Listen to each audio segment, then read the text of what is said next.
Hello, everybody. Welcome to the CEC For Life podcast. My name is Christian McGrew, and I'm the Director of Outreach for CEC For Life.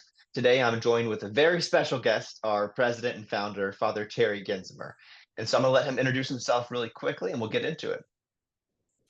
Yeah, hello. Thank you, Christian. I'm glad you're doing this. It's really encouraging that someone like you, a young person that reaching a new generation, a new group of people, or that you're committed. Your commitment to life is so strong, and thankful that you're able to do this podcast. And I know the other things that you do also.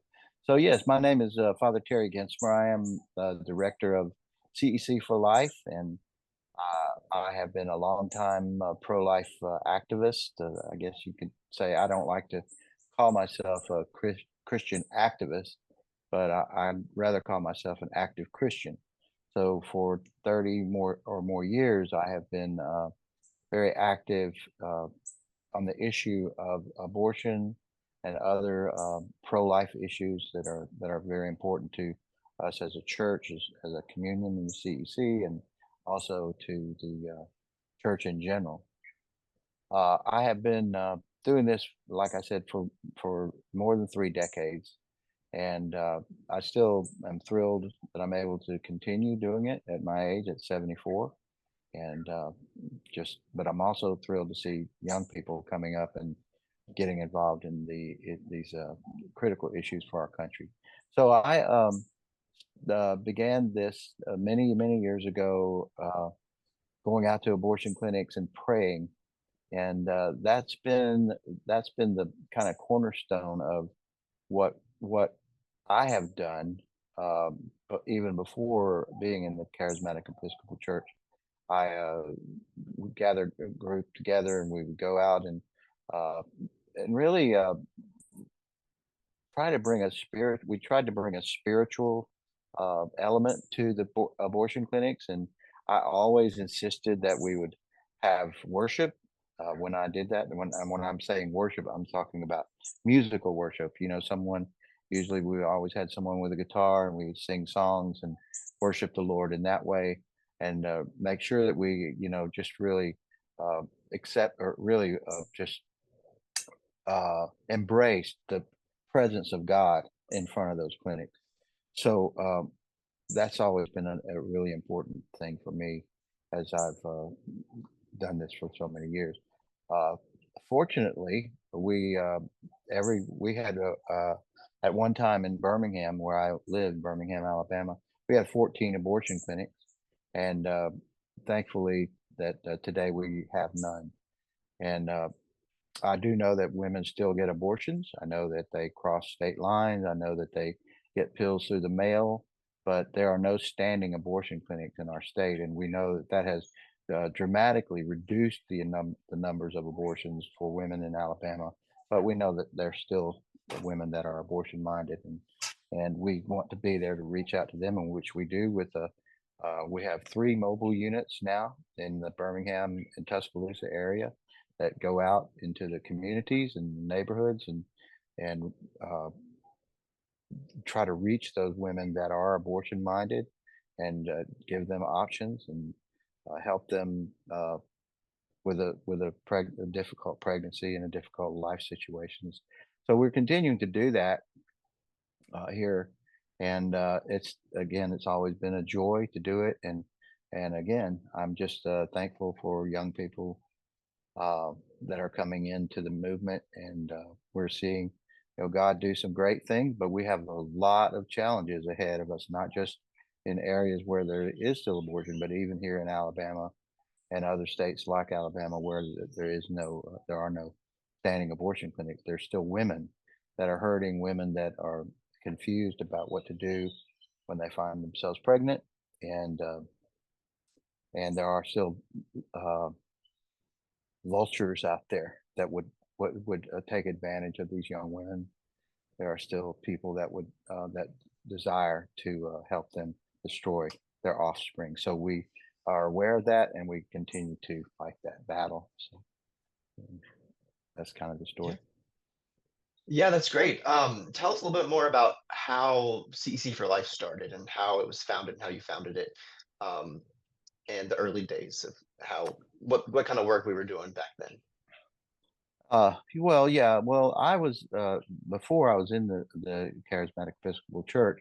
I was already doing this, and when when uh, when I got ordained in the church, we had the leader of our church, the patriarch of our church at that time was Archbishop Randolph Adler, who was a very strong pro-life advocate. And one of the reasons I really decided the CEC was the home for me was because of the strong pro-life stand that Bishop Adler had, and then uh, Archbishop Bates, who took his place, Craig Bates, just a strong, very strong pro-life leader, and uh, they both encouraged me in the ministry uh, to gather as many of our people as we could to organize and do things, and to go out and pray in front of abortion clinics to make sure that abortion was a part of or talking about abortion was a part of their ministry and their lives, and helping people in their church, making people aware of what abortion really was, making people aware. I mean, it's easy to ignore the issue of abortion, but if you ignore it in your church totally, then you're not giving a chance to women that are hurting there. You don't know, and that this is something that a lot of pastors find out. They don't even know that there are women in their churches that have had abortions and they're hurting and they're not healed, and they need to know that how the forgiveness of God and the love of God. And so, that's been just the awareness uh, of the issue has been, I think, uh, has changed, not changed, but strengthened the direction of our church and our parishes. So, you know, uh, I just began, and I was again given opportunities to speak in churches, and I went. And at one point, I spoke at every church in our. I went, I think, for 2 years on the road. Spoke at every church in our communion in the United States, and then, or at least almost everyone, even the smallest ones to the largest one. And we made sure that people were aware of this issue, and then uh, also, we began to also, follow up on the on what our bishops had always told us, is that we're not an American communion, that we have churches all over the world. And so I began also to travel all over the world, in the Philippines, to Africa, to South America, to Europe, and speaking in our churches there, and helping young people there, uh, and clergy and other and people in their churches, to uh, make sure that they were uh, standing for life and promoting life. And that's another thing. Uh, I don't really talk a lot about just the issue of abortion. I try to really emphasize that it's not about just the killing of babies. It's about the sanctity of human life.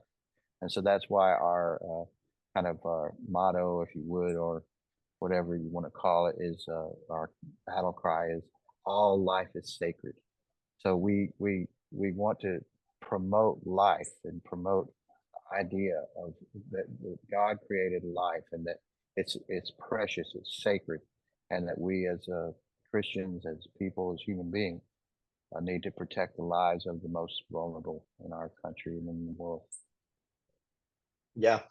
I mean, that's awesome, all the work that you've done in the past few decades for the preborn. And also, I know that I got a chance to go with you over to Europe last year, Mhm. and there they have a great community. And we were at a young adults conference called Host Holy Order of St. Timothy. Mhm. And I know that there also you've been very active in the pro-life movement over in Europe as well, with people in our communion and outside of it. So that's I was able to see firsthand the great stuff that you've done in Europe, and obviously here in the United States. So it's pretty incredible. So one of the things that CEC for Life has been doing for a very long time in Birmingham is the forum. the Birmingham Metro Forum is what it's called, right? Yeah, yeah. Cool. So that's one of the things that we do there. Can you tell us a little bit more about what happens in that forum and what it's meant for?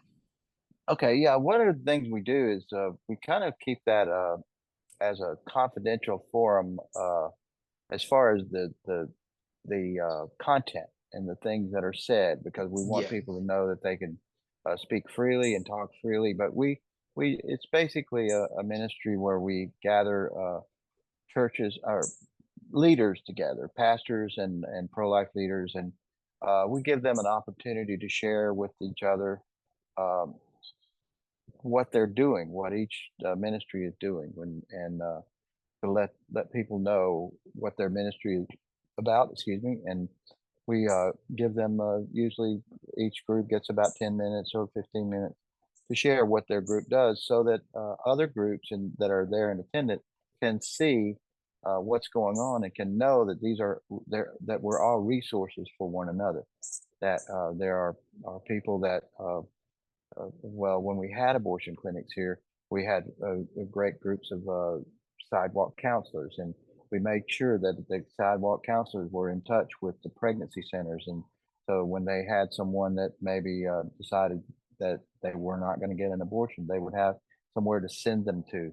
And then and that then those pregnancy centers have also connections where with healing groups and post abortive women, or you know, for those kind of things, and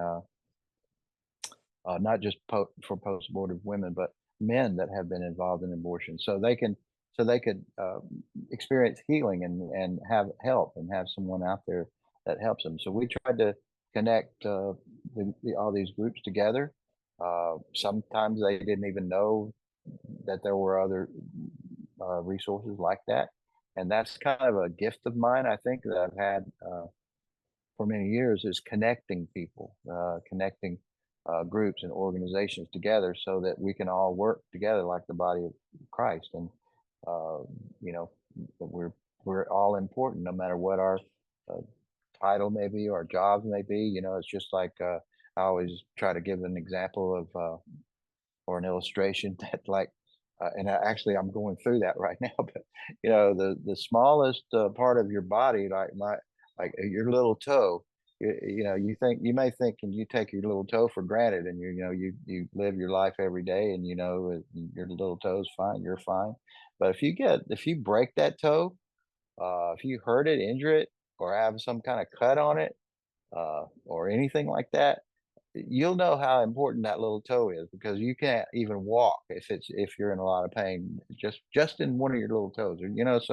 So we have to realize that every part of the body is important, and if part of our body is hurting, then the rest of our body is hurting, and we're not functioning the way we could. So I know we all want the same thing. We want the body of Christ to function the way it's supposed to, the way that God created us to do, to work as working together for one Lord Jesus Christ, and to glorify and honor Him, and to be His hands and feet in the earth. So, and His heart in the earth. So, Yes, definitely. So yeah, I mean, I know that over the years, CC Life has done a lot of things throughout the world and in the United States and abroad. What are some things that you got that we have done in the past in DC, like maybe prayer services and mhm. events at the March for Life and things like that? If you could talk a little bit about that. Yeah, we started. Well, actually, Bishop Bates, our patriarch, was going to the March for Life for years Mhm. before I even got in the CEC. He had organized his church and took as did some other priests and clergy in our church in the CEC. But Bishop Bates was at the forefront of that, having his church, the Church of the Intercessor in New York, taking a group of people every year to the March for Life in Washington. And so that was just something. That was just something we saw already going on, and that we just joined with them and joined with others in doing that. And we began to take our groups and gather when they had the March for Life in Washington. We would have a special not separate. but we had our own meetings there in conjunction with the March for Life. We would gather our CEC people together, and we would have services and worship services, and we had a time for us all across the country to gather together, as the CEC, and encourage one another. As you know, we have a lot of little small churches in places, and it was very encouraging for us to be together, um, to come together and know that we're not alone in the CEC in fighting this battle. So, and again, it's so great to be a part of a church that is 100% pro-life. That that's a battle that we don't have to fight, and it would surprise people to know that many, even very conservative denominations and churches uh, are really not united on the issue of life. And so that's something that, at least in our church, we don't have to battle. We're 100% supported by our bishops, our clergy, our youth, our young people. All of the church in the CEC is very committed to the issue of the sanctity of life. Yeah, that's one thing about the CEC, that one of many things that's just amazing is that we are extremely pro-life. It's a requirement to be pro-life to be in the CEC, so that is a great thing. Yeah, it actually is. It's in our canon law. It's like, yeah, it's actually a requirement for not only clergy but for members to be pro-life and to stand for the sanctity of life. So we put that in our canon law to make sure that people knew that when they're joining the church, hopefully, we have a book of canons that tell Mhm. us what our church is, what we believe, what we're doing, and what our vision is. We encourage uh, people before you join our group, you need to know who we are, and they'll know real soon. As soon as they begin to read the canons, they'll know what we believe about the issue of life. Yes, definitely. Thank you so much, Father Terry, for coming on. We're gonna wrap it up here in a second. Yeah. Um, Well, I would just thank want to you, tell everybody Christian, who's for listening. everything you do. Thank you, and Thank you. thank you, and all the younger people in our church that are taking the reins of this whole movement. Go ahead. I'm sorry. Yeah. No, you're good. I was just gonna tell everybody who's a part of the CEC and not a part of the CEC that an opportunity for everyone to come and gather together will be next year in Tallahassee, Florida, at Yeah, the statewide march that we're hosting. Well, a different organization that I started is hosting it, but CEC for Life is sponsoring it, and we're going to be there doing the liturgy for the preborn as the main prayer service of the march in Tallahassee at the Florida's March for the yeah, Preborn. And I want everybody to come that's in the CEC. We can meet there. Um, Abortion is a big issue in our country, and just because Roe versus Wade was overturned doesn't mean that we should stop fighting. Florida's become the abortion capital of the Southeast, and a lot of our churches are in the Southeast, and I would encourage them all to come and stand for life with us there.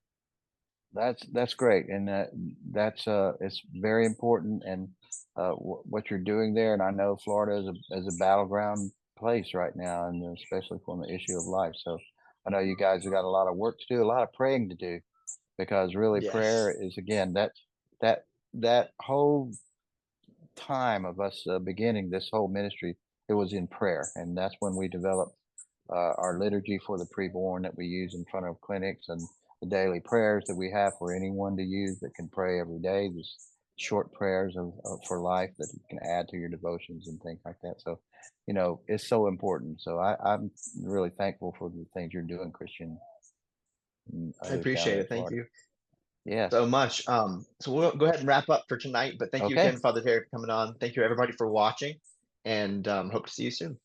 Okay. Thank you Bye. very much.